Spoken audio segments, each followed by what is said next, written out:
Bueno, le damos la bienvenida a todos los que han podido llegar esta noche, algunos, la gran mayoría de la casa, otros visitas, otros que han pasado o han empezado a venir en este tiempo. Quiero darles un contexto de dónde estamos parados, lo que venimos estudiando en la palabra del Señor desde este año 2026. A ver si alguno me ayuda y podemos recitar juntos este texto que está en Filipenses capítulo 2, versículo 5. Haya pues este sentir que hubo también en Cristo Jesús.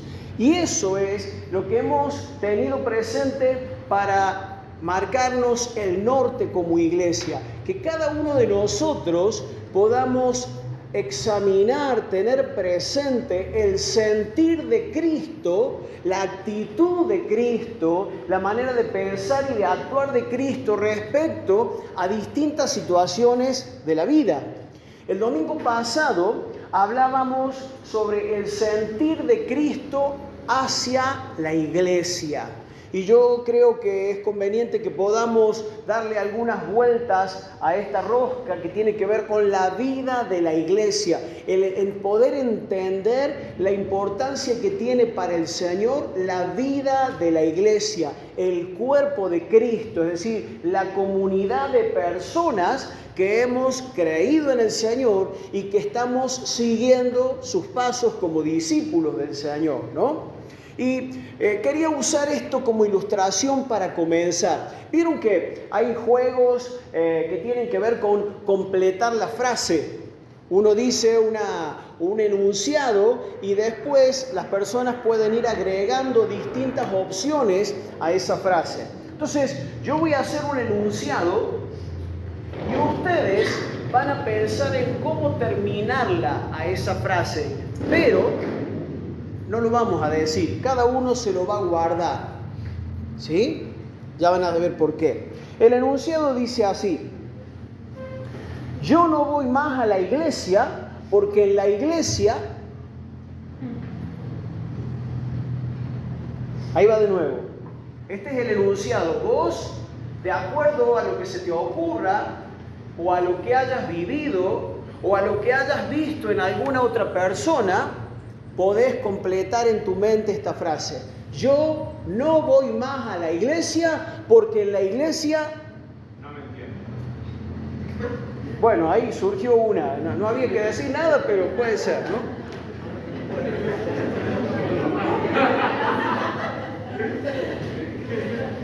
Y yo pensaba en esto, hermanos. Si tuviéramos que recopilar las experiencias de toda la gente que ha dejado de ir a una congregación porque ha tenido problemas en la iglesia con alguna persona, ¿cuántos libros haría falta escribir? Probablemente algunos de nosotros hemos tenido alguna etapa en nuestra vida en Cristo donde dejamos por algún tiempo de ir a la iglesia por alguna razón, alguna discusión, una enemistad, una pelea, ¿no? Ahora, escucha esto que es importante. La otra cara de la moneda, para todas estas historias en donde de pronto una persona deja de ir a la iglesia, está escrita en Efesios 5:25. No va a aparecer en la pantalla, yo simplemente quiero citar la última parte de este versículo, que es donde Pablo dice así: mas Cristo amó a la iglesia y dio su vida por ella, se entregó a sí mismo por ella. Cristo amó a la iglesia, es decir, al grupo de personas que conformamos la iglesia, y dio su vida, se entregó a sí mismo por ella. ¿Sí? Esa es la otra cara. Es cierto que hay un montón de historias tristes, difíciles, de enojos, de no consideración, de celos, enemistades, discusiones, peleas. Y la lista es larga. Pero la otra cara de la moneda, para con la vida de la iglesia, la marcó Cristo. Cristo amó a la iglesia y dio su vida por ella, se entregó a sí misma por ella. Entonces, me animo a decir esto: cualquier persona, hombre, mujer, con muchos años de experiencia, con pocos años de experiencia, con más dones, con menos dones, cualquier persona que deja de congregarse porque tuvo un problema con otra persona en la iglesia, le está dando más importancia al mal que una persona le hizo que al bien que Cristo le hizo a la iglesia. Te lo voy a volver a decir.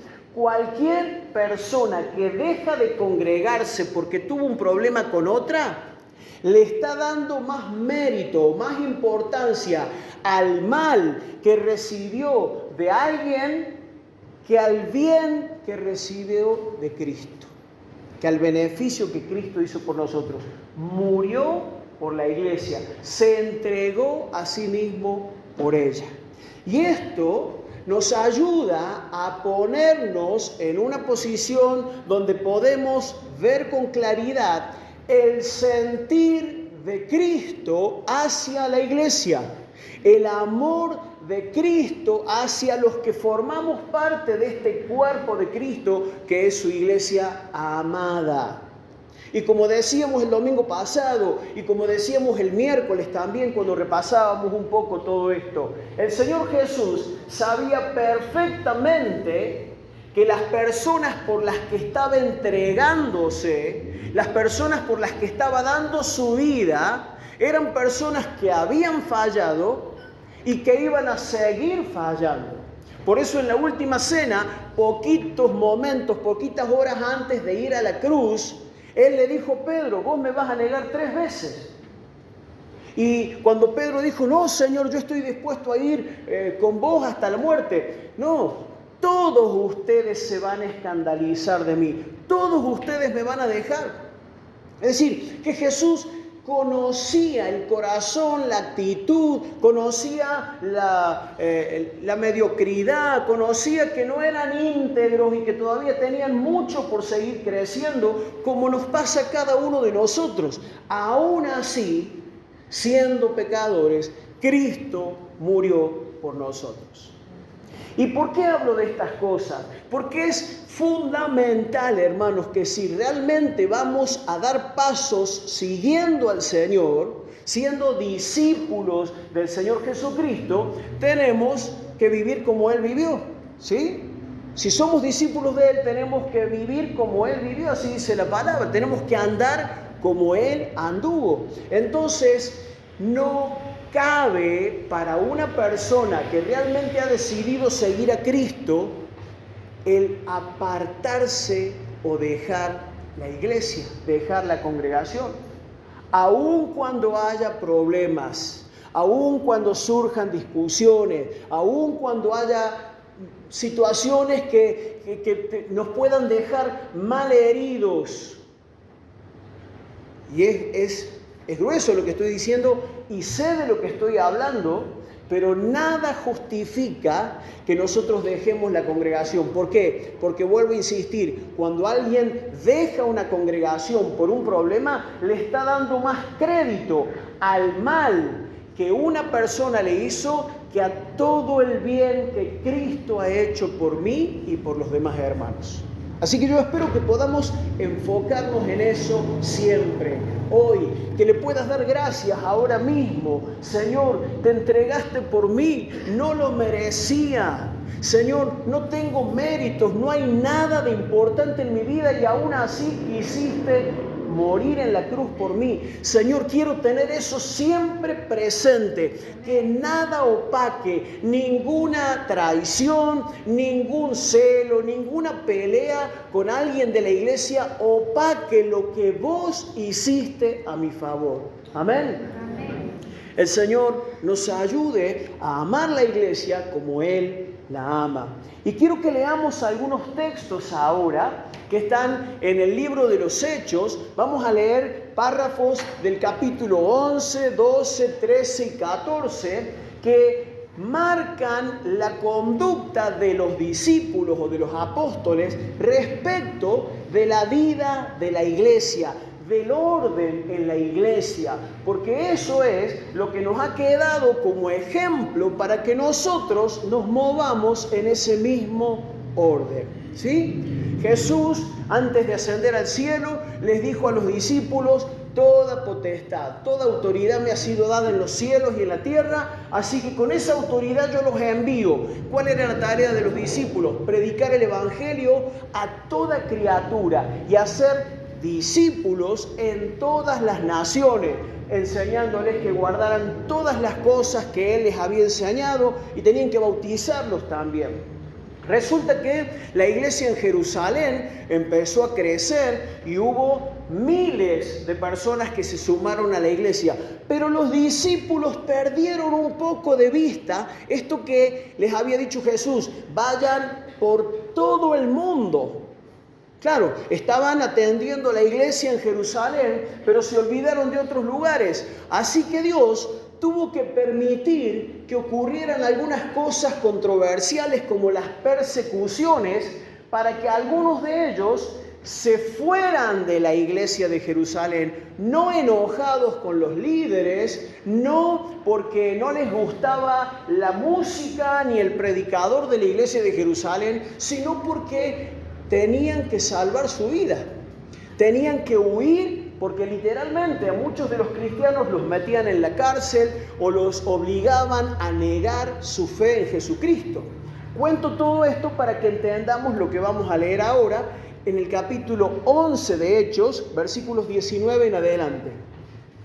Va a aparecer ahí en la pantalla y dice así: ahora bien, los que habían sido esparcidos a causa de la persecución que hubo con motivo de Esteban, a Esteban no lo metieron en la cárcel, a Esteban no le dieron un puñetazo o de varillazos, a Esteban, un discípulo del Señor Jesucristo, lo mataron por su fe.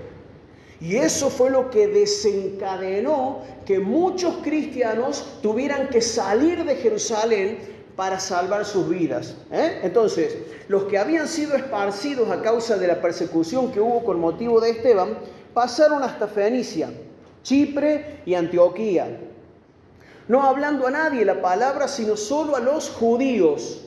Va a aparecer muchas veces el término los judíos y los gentiles. Los gentiles en el texto hace referencia a toda persona que no era judía. ¿Está bien? Judíos y no judíos, o sea, judíos y gentiles. Entonces estos que se fueron de Jerusalén por salvar su vida, porque los perseguían, fueron por Fenicia, por Chipre y por Antioquía, y no le hablaron del evangelio de Jesús, sino solamente a los judíos. Verso 20, pero había entre ellos, entre los que se fueron de Jerusalén, unos varones de Chipre y de Cirene, los cuales cuando entraron en Antioquía, hablaron también a los griegos, es decir, a los no judíos, los cuales cuando entraron en Antioquía, entraron en Antioquía, hablaron también a los griegos, anunciando el evangelio del Señor Jesucristo. Y la mano del Señor estaba con ellos, y gran número creyó y se convirtió al Señor. Si nunca leíste la Biblia o si la leíste, igualmente te pregunto, ¿cómo interpretas esta expresión? Y la mano del Señor estaba con ellos. ¿Eso será algo bueno o algo malo? Algo muy bueno. ¿Sí? Ahora, pone atención. ¿Qué hicieron estos que de pronto la mano del Señor estaba con ellos? Predicaban el evangelio. ¿Sabes qué? Aunque haya gente que se enoje y aunque haya persecuciones por causa del evangelio, la mano del Señor siempre va a estar para bendecir y respaldar a cualquiera de nosotros cuando proclamemos el evangelio. Siempre el Señor respalda a los que con valentía y determinación predican a otros. Y a lo mejor vos decís, pero yo no sé mucho. No importa, podés empezar a decirle a la gente que se acerque a Jesucristo, que lea la Biblia, que Jesucristo es el camino, la verdad y la vida. Y Dios va a estar respaldándote con su mano como lo hizo con estos. La mano del Señor estaba con ellos y gran número creyó y se convirtió al Señor. Verso 22. Llegó la noticia de estas cosas, escuchá a quién, a oídos de la iglesia que estaba en Jerusalén, desde donde habían salido muchos huyendo a causa de la persecución. Ahí en la iglesia de Jerusalén estaban gran parte de los 12, de los que habían sido los apóstoles del Señor y otros que eran líderes de la iglesia en Jerusalén. Y esto que pasó en Antioquía llegó a oídos de la iglesia que estaba en Jerusalén. Y dice que enviaron, los de la iglesia en Jerusalén, enviaron a Bernabé que fuese hasta Antioquía. Y acá subrayo, la iglesia se enteró y la iglesia envió a Bernabé. Nadie fue como una prerrogativa personal, nadie fue por una ocurrencia personal. La iglesia envió y respaldó a Bernabé. Mirá, estamos escuchando estas noticias tremendas, preciosas. En Antioquía gente se está convirtiendo al Evangelio. Necesitamos Bernabé, que por favor vayas. Bernabé era una persona de buen testimonio, llena del Espíritu Santo, de fe, una persona que proclamaba el Evangelio, tenía madurez espiritual. Entonces los líderes de la iglesia en Jerusalén lo envían. Anda, fíjate cómo están las cosas y por favor, a ver cómo podés ayudar allá. Entonces dice el verso 23, o sea Bernabé, cuando llegó y vio la gracia de Dios, se regocijó y exhortó a todos a que con propósito de corazón permaneciesen fieles al Señor, porque era varón bueno y lleno del Espíritu Santo y de fe, y una gran multitud fue agregada al Señor. Cuando Bernabé llegó a Antioquía y se encontró con todo esto, se llenó de gozo, porque no era para menos la noticia, y empezó a alentar a los hermanos: qué bueno, sigan fieles al Señor, tienen que conocerle, vengan que vamos a hablar más de la palabra del Señor, yo les voy a contar más, les voy a enseñar lo que yo he aprendido. Y entonces mucha gente empezó a juntarse en Antioquía y ahí Bernabé era uno de los que estaba liderando. Pero acordate, Bernabé no fue por iniciativa propia, fue enviado por los hermanos de la iglesia en Jerusalén. Verso 25. Después fue Bernabé a Tarso para buscar a Saulo. ¿Quién era Saulo? El apóstol Pablo. Y hallándole, le trajo a Antioquía. Lo fue a buscar porque ya lo conocía, se había convertido, y lo trajo para que colaborara con él en la tarea que había que hacer en Antioquía. Y dice el verso 26, y se congregaron allí todo un año con la iglesia. Estos pasajes los hemos leído muchas veces, pero cuando ponemos atención en lo que significa la iglesia de Cristo para el Señor Jesucristo, necesitamos ajustar hoy en día y poder tener más del sentir de Cristo hacia la iglesia. Amén. Porque no podemos movernos de otra manera. No hay otra forma de que llevemos adelante la vida de la iglesia, de que valoremos y cuidemos a la iglesia, si no es conforme a la palabra.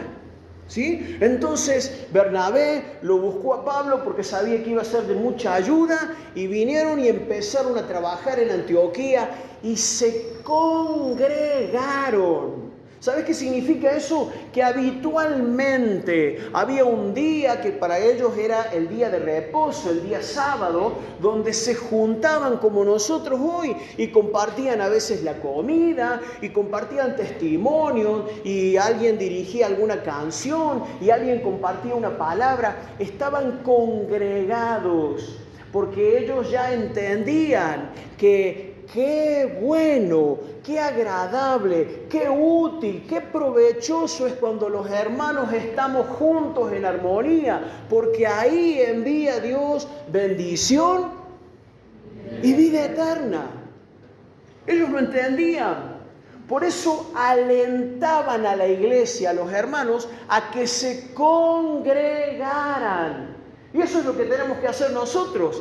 En las células, en donde podemos hablar con la gente, alentarles a que no dejen de congregarse.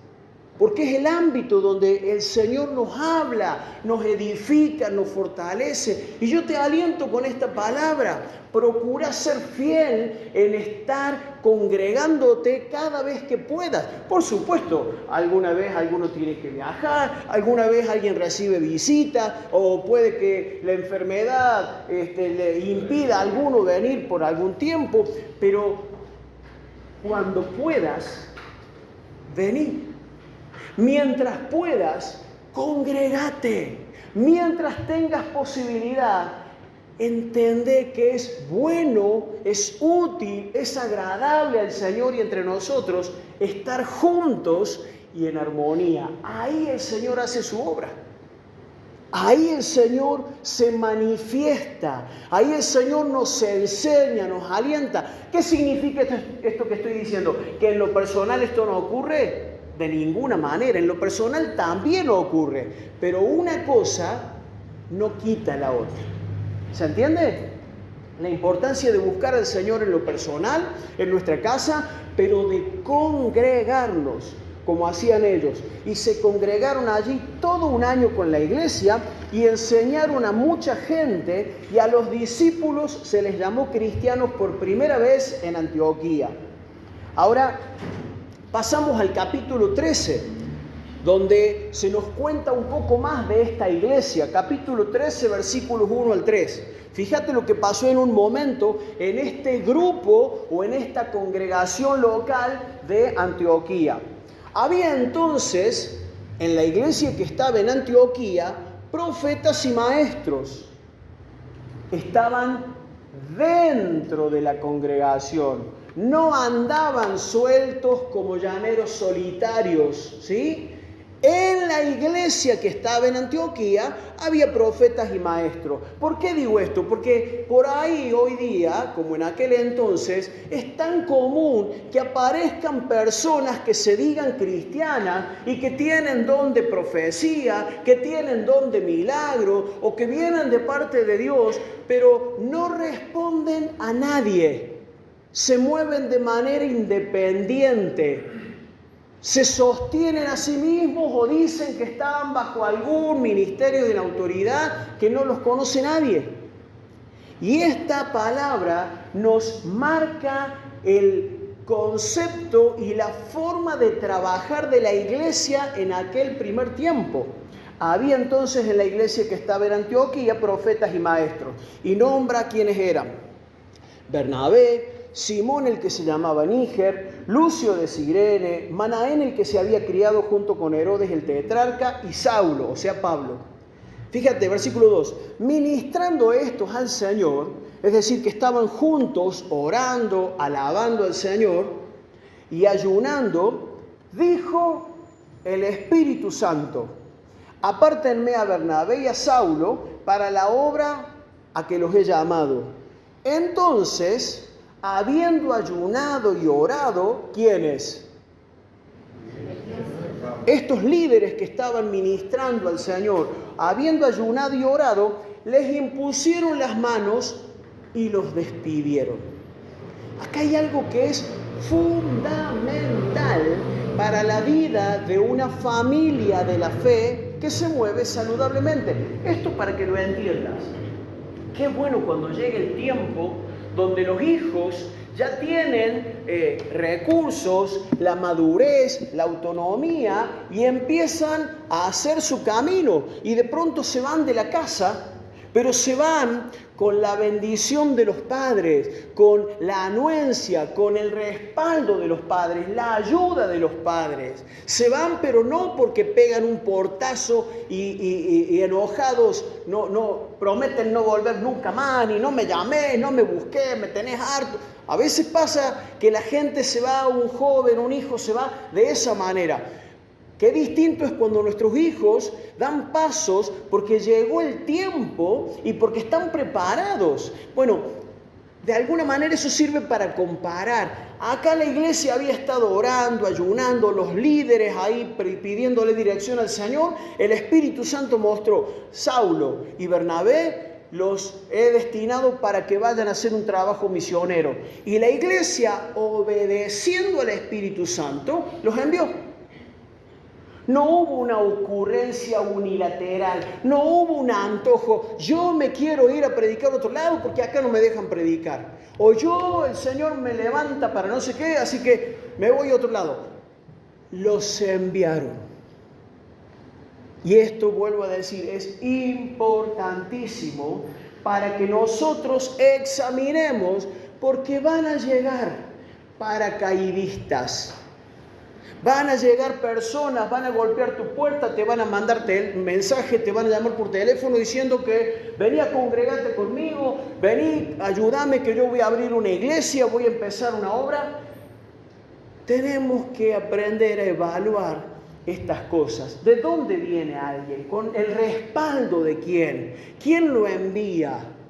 ¿Bajo la autoridad de quién está? ¿Sí? Porque andan llaneros solitarios espirituales que de pronto se autoproclaman, abren una obra y después vienen los estragos, los problemas. Fíjate, ellos se fueron a ese viaje misionero porque la iglesia los mandó, los comisionó, los respaldó porque el Espíritu Santo había hablado. En Hechos capítulo 14, en el versículo 26 al 28, dice así. Ustedes si leen el resto del capítulo 13, van a ver que Pablo y Bernabé fueron por un montón de localidades y de ciudades predicando el Evangelio. Cuando ese viaje terminó, que llevó varios meses, el texto dice, por último, regresaron en barco a Antioquía, es decir, de donde habían salido, donde habían iniciado su viaje. Los creyentes de allí los habían encomendado a la gracia de Dios para que hicieran el trabajo que ahora habían terminado. ¿Quién los había encomendado? Los creyentes, los hermanos, la iglesia. Verso 27. Una vez que llegaron a Antioquía, ¿reunieron a quién? Reunieron a la iglesia. ¿Y qué hicieron? Le informaron todo lo que Dios había hecho por medio de ellos y cómo Él también había abierto la puerta de la fe a los gentiles. Y se quedaron allí con los creyentes por mucho tiempo. Pablo reconoce su llamado apostólico. Él sabía que era un apóstol. Pero por ser apóstol, no dijo, yo no le doy cuentas a nadie, porque hoy en día aparecen en los canales supuestamente cristianos apóstoles que se mofan de tener a un montón de pastores bajo su autoridad y que Dios les ha dado ciertos ministerios. No puedo hablar de nadie en puntual, pero digo, esto que estamos leyendo nos ayuda a entender cómo debe funcionar aún un ministerio apostólico. En este caso, Pablo y Bernabé volvieron a donde habían salido, a Antioquía, y llamaron a la iglesia y les contaron lo que Dios había hecho a través de sus vidas. ¿Sabe qué significa eso? Que dieron cuentas, rindieron cuentas a la iglesia que los había encomendado. Es decir, por más don apostólico que Pablo sabía que tenía, en ningún momento eso lo puso en una posición de superioridad. En ningún momento Pablo se creyó más que la iglesia para decir, yo me muevo como quiero, porque a mí me guía el Espíritu Santo, soy apóstol, así que no me debo a nadie. De ninguna manera. Volvió a donde lo habían enviado, contó lo que Dios había hecho y se quedaron en la iglesia por mucho tiempo. ¿Te das cuenta cómo debe funcionar sanamente una iglesia? De pronto alguien puede irse de una congregación. De hecho, acá tenemos un montón de gente que ha venido de Buenos Aires, de Rosario, y damos gloria a Dios porque por cuestiones de trabajo, porque han venido a este lugar para descansar, para poder acomodarse. Pero los que han venido, han estado acá con nosotros un tiempo, nos han contado de dónde vienen, hay iglesias que los respaldan, y qué bueno que funcione así. Así debe ser. Y si alguien de acá se va porque se casa, porque ayer estuvo con nosotros una hermana, Mirta, que estuvo varios años viviendo aquí en La Falda y trabajando en la congregación. Hay hermanos que la conocen. Y ella está en Villa de Rosario. ¿Por qué? Porque se casó, ahí hubo una Celestina que anduvo haciendo su trabajo y se casó con Jesús, pero no el del cielo, uno que vive en Villa de Rosario. Y ahí está, hace 13 años que está casada con Jesús, sirviendo al Señor en la iglesia de Villa de Rosario. Una bendición. No se fue huyendo, no se fue escapando de una realidad, no se fue por una pelea, por una enemistad, se fue por una situación que nos dio mucha alegría, aunque a la vez nos daba nostalgia que se fuera, pero cada vez que ella viene, pasa a saludar, viene, estuvo compartiendo la reunión con las mujeres, y es una bendición, porque hay comunión, hay armonía. Ahí envía el Señor bendición y vida eterna. Distinto es aquellos que se van de la iglesia porque acá no me reconocen, porque acá no me tienen en cuenta, porque acá no valoran mis dones, o qué sé yo cuántas otras situaciones, o gente que se va de la iglesia porque se ve enojada.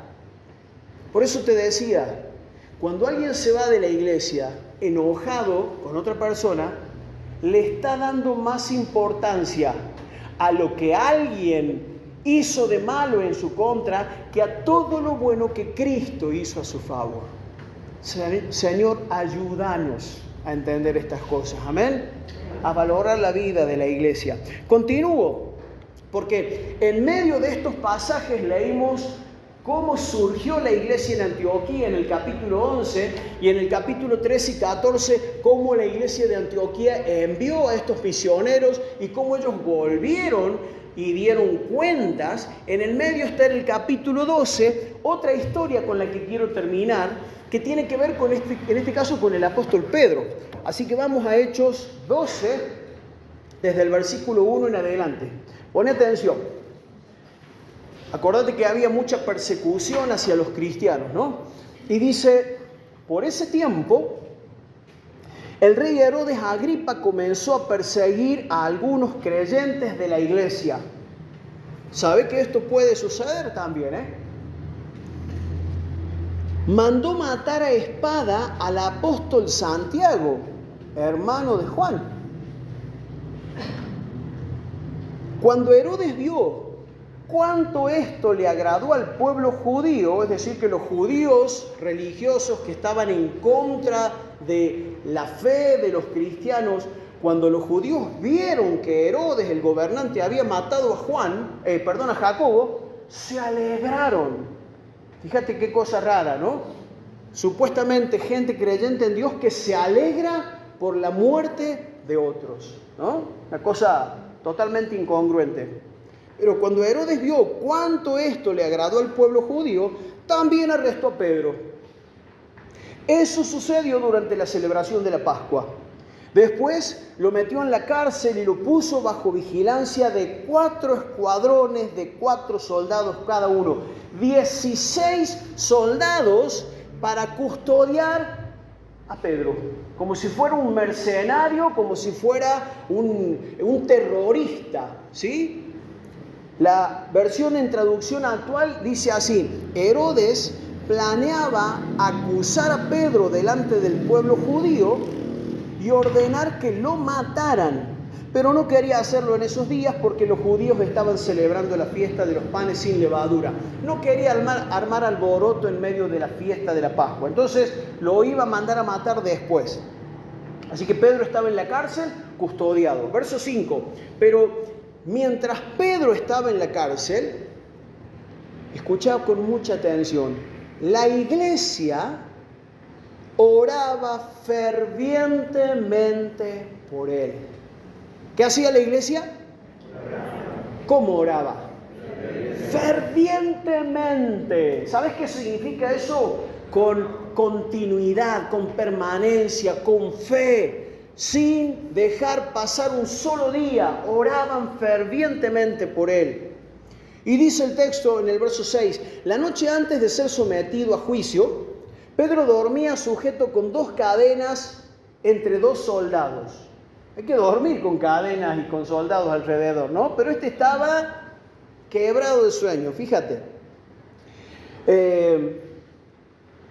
Todos soldados. Otros hacían guardia junto a la puerta de la prisión. De repente una luz intensa iluminó la celda y un ángel del Señor se puso frente a Pedro. Nada más y nada menos que un ángel. El ángel lo golpeó. Pedro. Estaba dormido el tipo. El ángel lo golpeó en el costado para despertarlo y le dijo: rápido, levántate. Y las cadenas cayeron de sus muñecas. Después el ángel le dijo: vístete y ponte tus sandalias. Pedro lo hizo y el ángel le ordenó: ahora ponte tu abrigo y sígueme. Así que Pedro salió de la celda y siguió al ángel. Escuchá, pero todo el tiempo pensaba que era una visión.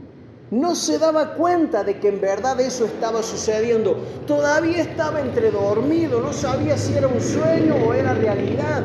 Él creía que era una visión. Pasaron el primer puesto de guardia y luego el segundo y llegaron a la puerta de hierro que lleva a la ciudad, y esta puerta se abrió por sí sola frente a ellos. De esta manera cruzaron la puerta y empezaron a caminar por la calle, y de pronto el ángel lo dejó. Y ahí quedó Pedro, mirando para todos lados. Finalmente, Pedro volvió en sí, se habrá pellizcado y dijo: de veras es cierto. El Señor envió a su ángel y me salvó de Herodes y de lo que los líderes judíos tenían pensado hacerme. Acuérdate que lo querían matar. Cuando se dio cuenta de esto, acá viene otro dato interesantísimo. Cuando se dio cuenta de esto, fue a la taberna a celebrar con una cerveza. ¿Así dice? Cuando se dio cuenta de esto, fue a la casa de María, la madre de Juan Marcos, donde muchos se habían reunido para orar. Hermanos, esto que parece tan sencillo y que lo podemos pasar como si nada fuera en la lectura, nos está marcando algo que debe ser fundamental para nuestra vida en Cristo. Las armas espirituales de nuestra milicia, dice Pablo, son poderosas en Dios para la destrucción de fortalezas. ¿Cuáles son esas armas? ¿Un palo de escoba? ¿Una escopeta? No, hermanos queridos, siguen siendo las mismas. El poder estar juntos en armonía para celebrar cuando hay motivos de celebración, para interceder cuando hay motivos para interceder, para sostenernos cuando alguien está tropezando, para orar por los enfermos, para bendecirnos mutuamente. Eso, hermanos queridos, no es una opción, es una parte fundamental de nuestra vida en Cristo. Por eso comencé leyendo este texto en el Salmo 133. Cuando estamos juntos, en armonía. Me acuerdo de cuando en el tiempo de la pandemia, acá estaba parado yo mirando a un teléfono que me filmaba porque no podíamos juntarnos. Y quién sabe cuándo y cómo lo podían ver los hermanos de la iglesia. Y qué bendición cuando pudimos volver a vernos, a encontrarnos, a darnos un abrazo. No menospreciemos esto, hermanos. No menospreciemos. Lo primero que se le cruzó a Pedro por la cabeza cuando cayó en sí de que el ángel realmente lo había liberado fue: voy a ver a mis hermanos. Les tengo que contar lo que me ha pasado. Les tengo que alentar porque sé que están orando por mí. Y esta noticia va a ser tremenda, va a ser causa de gozo, de aliento. El Señor me permitió la libertad. Por alguna razón Dios permitió que Jacobo muriera, porque Dios es soberano. Pero cuando Pedro, a quien Dios le conservó la vida, tomó noción de ese milagro, fue a la iglesia. ¿Y con qué se encontró? Con gente que estaba orando. Si Pedro estaba durmiendo, probablemente ya no era temprano, no era de día, seguramente que era de noche. Y esto también me habla de que cuántas cosas tenemos, cuántas excusas, para ponerle el nombre correcto, cuántas excusas tenemos para juntarnos a orar. Que está muy frío, que hace mucho calor, que es muy temprano, que es muy tarde, que llueve, que el sol está demasiado fuerte.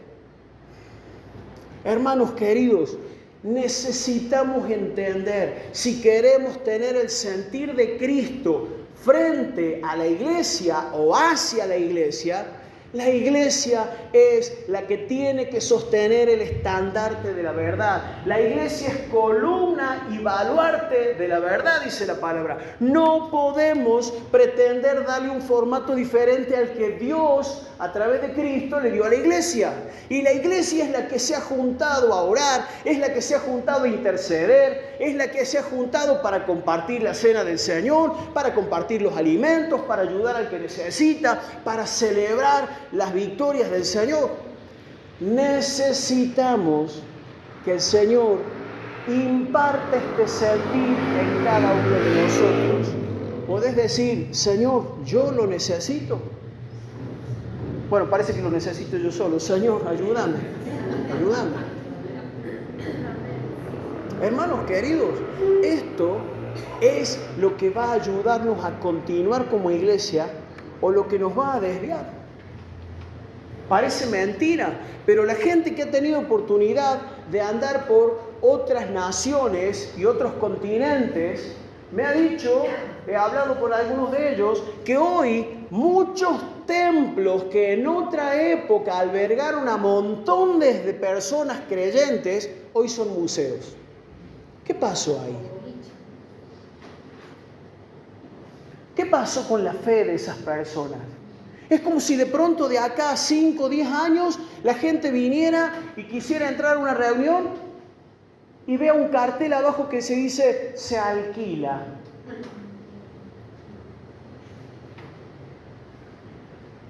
Dios nos libre, hermanos. Dios nos libre de perder de vista lo que la iglesia es y significa para el Señor Jesús. Dios nos libre de perder de vista el valor y la importancia que el Señor le ha dado a su iglesia. Dios nos libre de menospreciar la iglesia del Señor. Mandemos mensaje. Oren por fulano, oren por mi hermano, por mi tío, por mi abuelo. Está bien, pero si alguien no tiene el entendimiento de la importancia de participar en la vida de la iglesia para orar e interceder, o no ha entendido algo en la fe, o no quiere entender algo. Los hermanos no habían mandado el papelito o el mensaje de WhatsApp: oren por Pedro que está en la cárcel. Estaban en la casa de María, la madre de Juan Marcos, orando. Vuelvo a decir, hay momentos donde no podemos estar. No pretendo que todos estén en todas las reuniones. No se puede.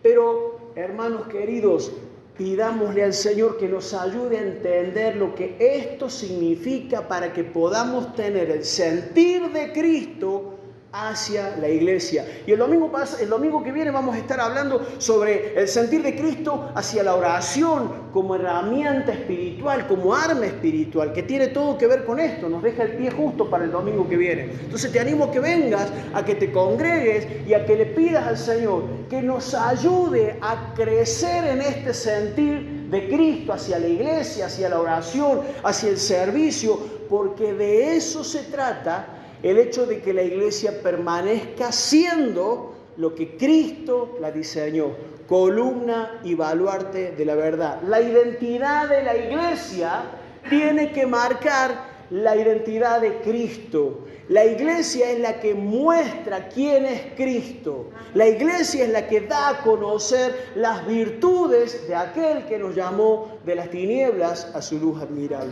Entonces, hermanos, yo quiero alentarles humildemente, pero con todo mi corazón, a que no perdamos de vista, no nos dejemos distraer. Hay 200.000 distracciones. El enemigo se ha encargado de generar actividades, de generar pensamientos, posturas, criterios, para que hoy los cristianos tengamos argumentos para no participar, para no estar, para no orar, para vivir un cristianismo light. Y cuando Cristo venga, esto lo dije el domingo pasado y lo vuelvo a decir para terminar, cuando Cristo venga, definitivamente para establecer su reino, va a venir a buscar a su iglesia. No va a venir a buscar pedazos. A ver, por acá hay una oreja. A ver, por allá anda una mano. O estamos en la iglesia, en el cuerpo de Cristo, o no estamos.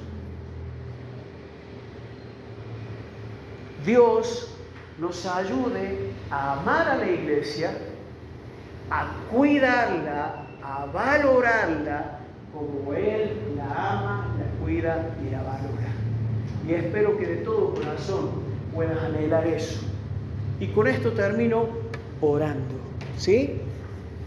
Pidiéndole al Señor que nos ministre, que desarrolle en nosotros un profundo amor genuino para con la iglesia, para con nuestros hermanos. Ceci, ¿estás por acá?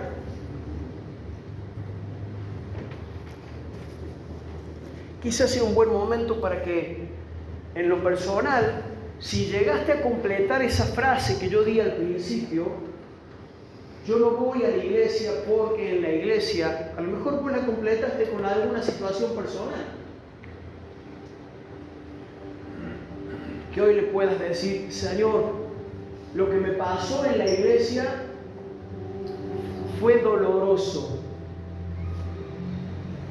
De ninguna manera fue honra para tu nombre. Porque hay gente que dentro de la iglesia hace estragos con los hermanos. Eso está escrito en la palabra del Señor. Va a haber gente que haga mercadería de la fe. Y la otra cara es que dentro de la iglesia, me atrevo a decir sin equivocarme, que todos nosotros en algún momento hayamos ofendido a otros. Hayamos sido la causa, a lo mejor, por la que otros se fueron enojados. Y créanme que como pastor, esto me pesa y me pesa mucho, porque yo voy a dar cuenta de eso. Pero qué buen momento para decirle, Señor, ayúdanos a seguir mirándote a vos. A seguir mirando lo que vos hiciste por la iglesia. Amaste a la iglesia y diste tu vida, te entregaste a ti mismo por la iglesia. Y ese sentir, anhelamos que marque nuestras vidas, Señor.